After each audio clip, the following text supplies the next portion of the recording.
साथियों नमस्कार, स्वागत है आपका। साथियों आज का वीडियो भी हमारा सीटेट परीक्षा के लिए हिंदी भाषा का एक प्रैक्टिस सेट है। इसमें महत्वपूर्ण 30 प्रश्न संकलित हैं। तो समय न गंवाते हुए आइए आज की चर्चा शुरू करते हैं। देखते हैं आज का पहला प्रश्न।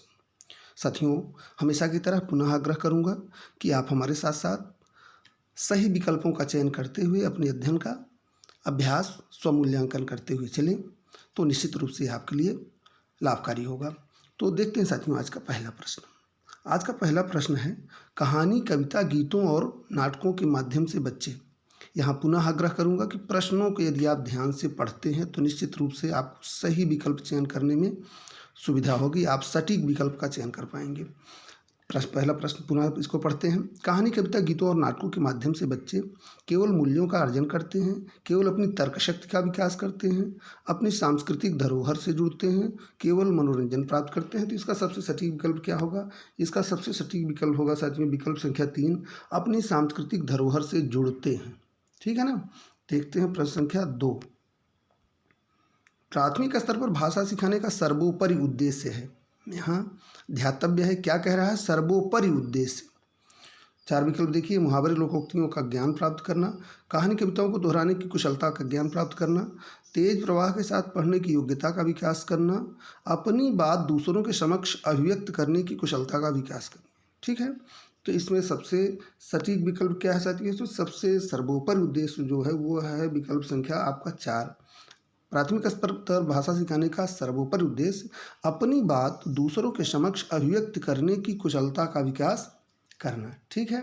चलिए देखते हैं प्रश्न संख्या 3।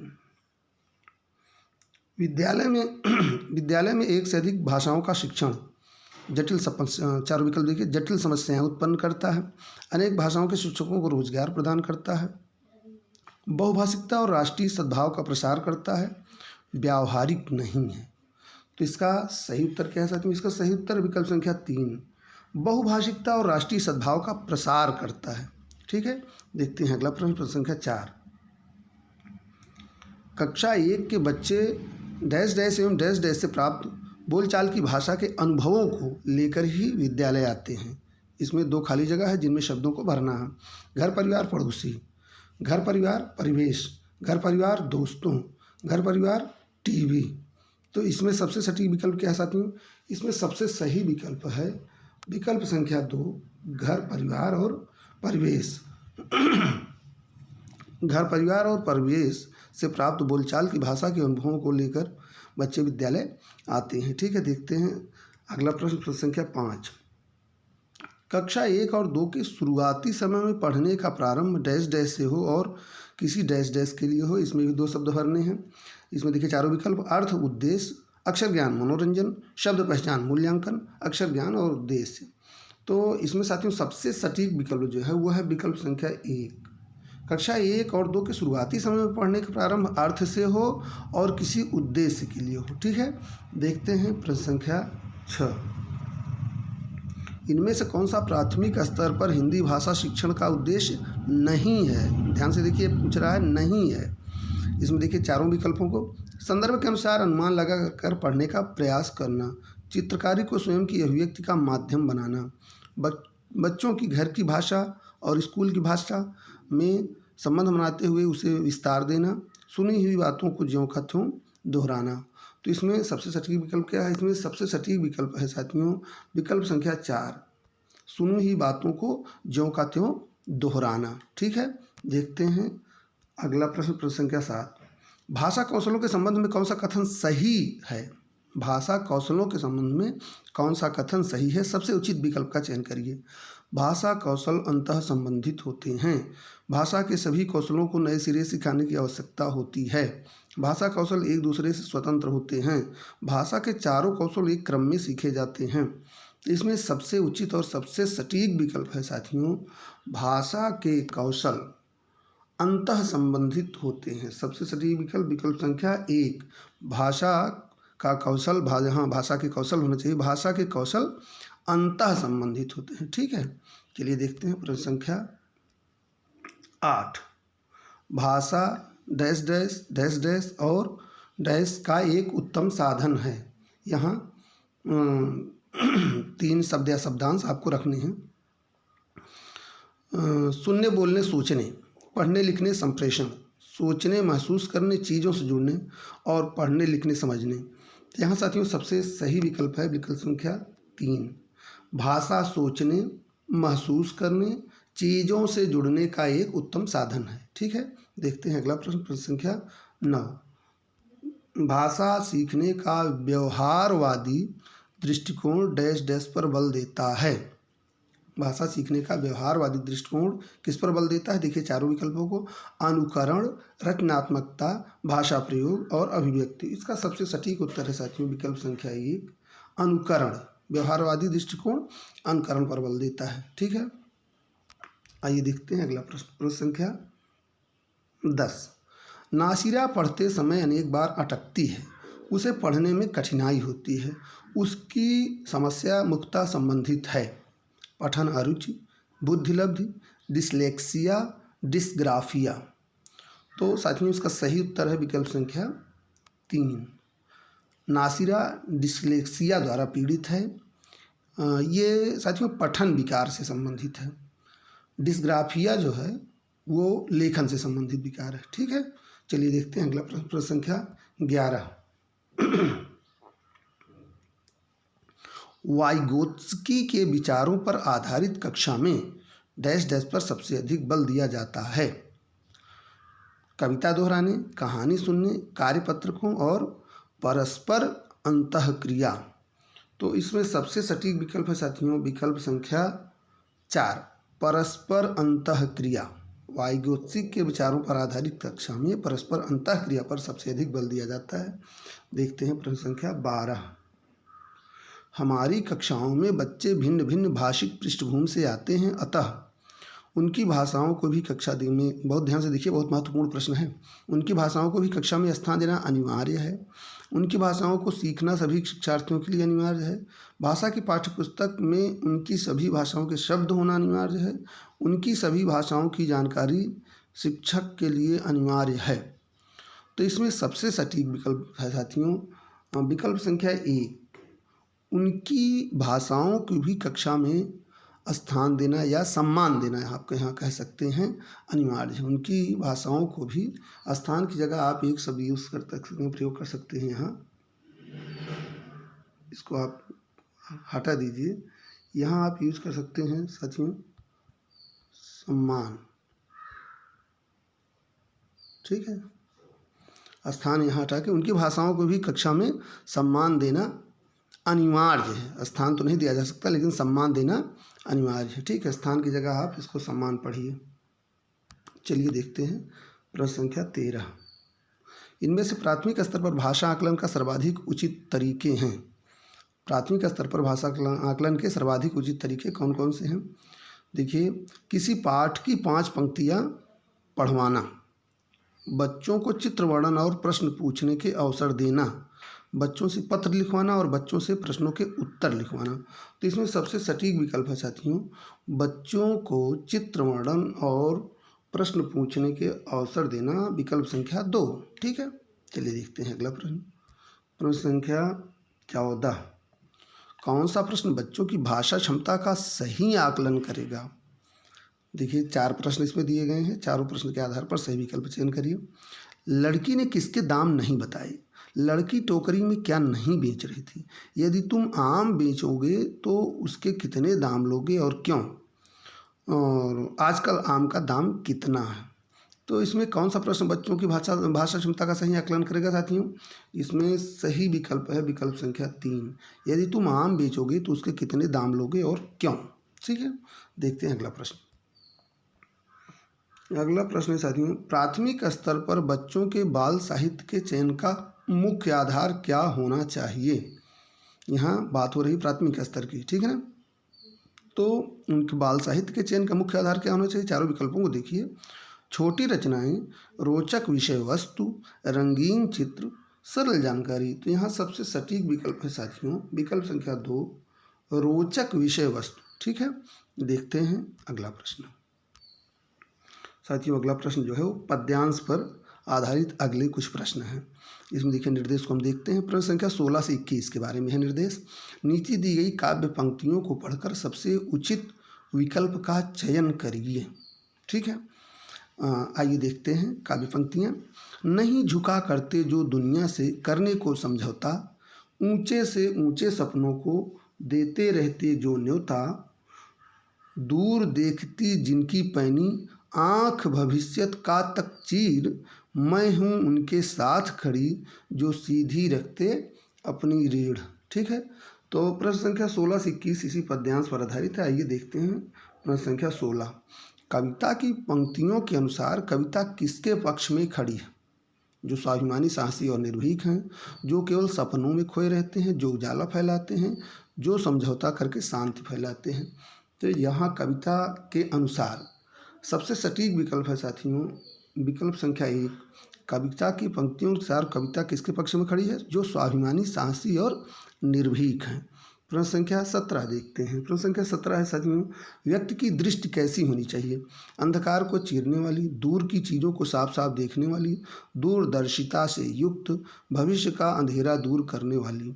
तो यहाँ साथियों सबसे महत्वपूर्ण और सबसे सटीक विकल्प है विकल्प संख्या 3। व्यक्ति की दृष्टि दूरदर्शिता से युक्त होनी चाहिए। ठीक है, चलिए देखते हैं अगला प्रश्न। प्रश्न संख्या 18। ऊंचे से ऊंचे सपनों को निमंत्रण देने का भाव है। ऊंचे से ऊंचे सपनों को निमंत्रण देने का भाव क्या है?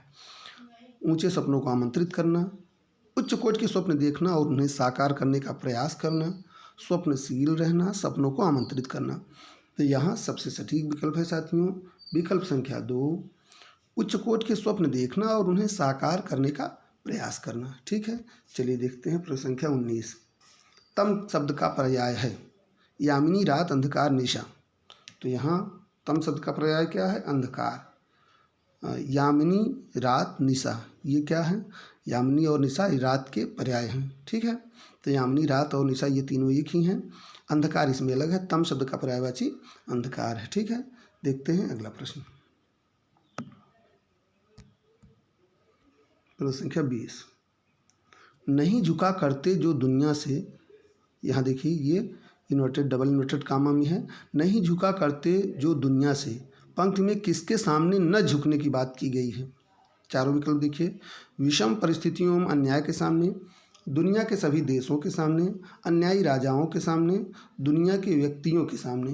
तो यहाँ सबसे सटीक विकल्प है साथियों विकल्प संख्या 1, विषम परिस्थितियों में अन्याय के सामने। ठीक है, विषम परिस्थितियों एवं अन्याय के सामने। देखते हैं अगला प्रश्न। प्रश्न संख्या 21, बहुत महत्वपूर्ण प्रश्न। सीधी रीढ़ का क्या आशय है? आत्मनिर्भर होना, सीधी बात कहना, स्वाभिमानी और स्वावलंबी होना, अभिमानी होना। तो यहाँ सबसे सटीक विकल्प है साथियों विकल्प संख्या 3, स्वाभिमानी और स्वावलंबी होना। ठीक है, आइए आगे देखते हैं। आगे साथियों प्रश्न संख्या 22 से 30 गद्यांश पर आधारित है। गद्यांश को पढ़ के उचित विकल्प का चयन करना है। आइए पढ़ते हैं गद्यांश। बहुत ध्यान से गद्यांश पढ़ेंगे तो निश्चित रूप से प्रश्न 22 से 30 आप बड़ी सहजता से कर पाएंगे। चलिए देखते हैं गद्यांश को। शिक्षा की बैंकीय अवधारणा, बैंकिंग कॉन्सेप्ट में ज्ञान एक उपहार होता है जो स्वयं को ज्ञानवान समझने वाले के द्वारा उनको दिया जाता है जिन्हें वह नितांत अज्ञानी मानते हैं। दूसरों को परम अज्ञानी बताना उत्पीड़न की विचारधारा की विशेषता है। वह शिक्षा को ज्ञान और जिज्ञासा की प्रक्रिया नहीं मानती। शिक्षक अपने छात्रों के समक्ष स्वयं को एक आवश्यक विलोम के रूप में प्रस्तुत करता है। उन्हें परम अज्ञानी मानकर वह अपने अस्तित्व का औचित्य सिद्ध करता है। छात्र हेगेलीय द्वंद्ववाद में वर्णित दासों की भांति अलगाव का शिकार होने के कारण अपने अज्ञान को शिक्षक के अस्तित्व का औचित्य सिद्ध करने वाला समझते हैं, लेकिन इस फर्क के साथ कि दास तो अपनी वास्तविकता को जान लेता है कि मालिक का अस्तित्व उसके अस्तित्व पर निर्भर है, लेकिन ये छात्र अपनी इस वास्तविकता को कभी नहीं जान पाते कि वह शिक्षक को शिक्षित करते हैं। ठीक है, चलिए इस पर आधारित प्रश्न देखते हैं। प्रश्न संख्या 22। शिक्षा की बैंकीय अवधारणा शिक्षा को किस रूप में प्रस्तुत करती है? शिक्षा की बैंकीय अवधारणा शिक्षा को किस रूप में प्रस्तुत करती है? चारों विकल्प देखिए। शिक्षा की प्रक्रिया में परम अज्ञानी शामिल होते हैं। शिक्षा की प्रक्रिया में केवल परम अज्ञानी शामिल होते हैं। शिक्षा ज्ञान के लेन देन की प्रक्रिया है। शिक्षा में केवल छात्र शिक्षकों को शिक्षित करते हैं। शिक्षा में केवल उपहारों का लेन देन होता है। तो यहाँ साथियों सबसे सटीक विकल्प क्या है? यहाँ सबसे सटीक विकल्प है बैंकीय अवधारणा की बात कर रहा है। यहाँ आप प्रश्नों को बहुत ध्यान से समझिए। वो कह रहा है बैंकीय अवधारणा की बात, कि शिक्षा की बैंकीय अवधारणा शिक्षा को किस रूप में प्रस्तुत करती है। तो यहाँ सबसे सटीक विकल्प है साथियों विकल्प संख्या 2, शिक्षा ज्ञान के लेन देन की प्रक्रिया। यह बैंकीय अवधारणा की बात हो रही है यहाँ। देखते हैं प्रश्न संख्या 23। गद्यांश के अनुसार छात्र अपनी किस वास्तविकता को नहीं जान पाते? शिक्षक ज्ञानवान है, शिक्षा में ज्ञान सर्वोपरि है, शिक्षक पूर्णतः शिक्षित नहीं है, वह एक ज्ञानी है। तो यहाँ सबसे सटीक विकल्प है साथियों गद्यांश के अनुसार विकल्प संख्या 3, शिक्षक पूर्णतः शिक्षित नहीं है। चलिए देखते हैं प्रश्न संख्या 24। इस गद्यांश के अनुसार शिक्षा की प्रक्रिया संपन्न होने के लिए अनिवार्य शर्त है शिक्षक की उपस्थिति, शिक्षक का परम ज्ञानवान होना, शिक्षक का परम अज्ञानी होना, छात्र उपस्थिति। तो यहाँ सबसे सटीक विकल्प है साथियों विकल्प संख्या 1, शिक्षक की उपस्थिति। ठीक है, देखते हैं प्रश्न संख्या 25। गद्यांश के अनुसार उत्पीड़न की विचारधारा की विशेषता क्या है? चारों विकल्प देखिए। शिक्षक ज्ञान का उपहार है, शिक्षक श्रेष्ठ और छात्रहीन है, आदर्श शिक्षक सदैव उत्पीड़क होता है, परम अज्ञानियों का शोषण अनिवार्य है। तो यहाँ सबसे सटीक विकल्प है साथियों विकल्प संख्या 2, गद्यांश के अनुसार उत्पीड़न की विचारधारा है शिक्षक श्रेष्ठ है और छात्रहीन है। ये उत्पीड़न की विचारधारा की विशेषता है। ठीक है, चलिए देखते हैं अगला प्रश्न, प्रश्न संख्या 26। गद्यांश में डैश डैश पर करारा व्यंग किया गया है। ज्ञानवान व्यक्तियों, उत्पीड़ित की दशा, शिक्षितों की दशा, शिक्षक और छात्र के मध्य संबंध। तो यहाँ सबसे सटीक विकल्प है साथियों विकल्प संख्या 4, गद्यांश में शिक्षक और छात्र के मध्य संबंध पर व्यंग किया गया। ठीक है, देखते हैं अगला प्रश्न, प्रश्न संख्या 27। प्रश्न संख्या 27 है साथियों जिज्ञासा शब्द से बनने वाला विशेषण है जिज्ञासी, जिज्ञासा वाला, जिज्ञासु और जिज्ञासाशील। सटीक विकल्प जिज्ञासु, सबसे सही विकल्प जिज्ञासु। ठीक है, देखते हैं अगला प्रश्न, प्रश्न संख्या 28। किस शब्द में 2 प्रत्ययों का योग हुआ है? वास्तविकता, ज्ञानवान, विशेषता और विचारधारा। तो यहाँ बहुत सरल प्रश्न है ये। वास्तविकता में 2 प्रत्ययों का प्रयोग हुआ है। कौन कौन से? वास्तविकता में आपके एक तो लगा है इक प्रत्यय और एक ता, वास्तव इक ता वास्तविकता। ठीक है, तो इस वास्तविकता में इक और ता दोनों प्रत्यय लगे हैं। देखते हैं अगला प्रश्न, प्रश्न संख्या 29। प्रस्तुत गद्यांश में नितांत शब्द का अर्थ है केवल, एकांत, बहुत और बिल्कुल। तो यहाँ सबसे सटीक विकल्प है साथियों यहाँ नितांत शब्द का अर्थ है बिल्कुल। विकल्प संख्या 4, नितांत शब्द का क्या अर्थ है? बिल्कुल। ठीक है, देखते हैं प्रश्न संख्या 30 आज का अंतिम प्रश्न। उन्हें परम अज्ञानी मानकर वह अपने अस्तित्व का औचित्य सिद्ध करता है। रेखांकित शब्द में शब्द की जगह किस शब्द का प्रयोग किया जा सकता है? यहाँ कौन सा शब्द रेखांकित है? सिद्ध। उन्हें पुनः एक बार ध्यान से देख लीजिए। उन्हें परम अज्ञानी मानकर वह अपने अस्तित्व का औचित्य सिद्ध करता है। तो सिद्ध देखिए आप रेखांकित है, सिद्ध की जगह पर क्या हो सकता है? प्रमाणित, प्रतिफलित, अंतर्निहित और प्रतिस्थापना। तो यहाँ सबसे उचित और सटीक शब्द है साथियों विकल्प संख्या 1, प्रमाणित। ठीक है, तो साथियों आज हमने इस प्रैक्टिस सेट में जो कि हमारा सीटेट के लिए प्रैक्टिस सेट नंबर 5 है, तेज़ी से 1 से लेकर 30 प्रश्नों पर चर्चा हुई। थोड़ा सा गले में समस्या होने के कारण बीच में 1-2 जगह हमको व्यवधान हुआ, लेकिन उससे खैर कोई प्रभाव नहीं पड़ता। आप इस प्रैक्टिस सेट को ध्यान से देख लेंगे तो निश्चित रूप से आपके लिए बहुत उपयोगी होने वाला है। तो फिलहाल आज के लिए इतना ही। मिलते हैं अगले वीडियो में एक नए टॉपिक, एक नए प्रकरण के साथ। तब तक के लिए धन्यवाद, नमस्कार।